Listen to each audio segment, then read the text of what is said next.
Join Stella Academy, Goa's best coaching for IIT, JEE and medical exam preparation. Best online learning experience only at Stella Online Courses.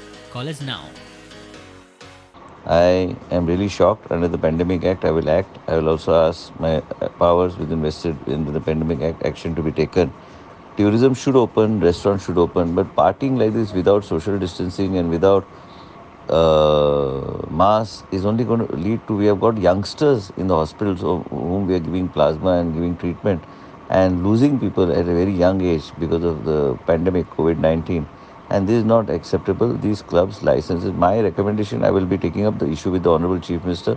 My recommendation is for violation of the Pandemic Act, which is in force, their licenses should be cancelled and every permission given to them should be withdrawn. This is not called tourism. This is nothing but spreading the virus in a very big way and putting people's lives at risk. It is not acceptable to me. As a responsible citizen and as a Minister for Health in the state of Goa, I am going to take up the issue with the Honorable Chief Minister. We will have a detailed discussion and decide how the SOPs should be strictly implemented. People violating the SOPs, their licenses should be cancelled with immediate effect.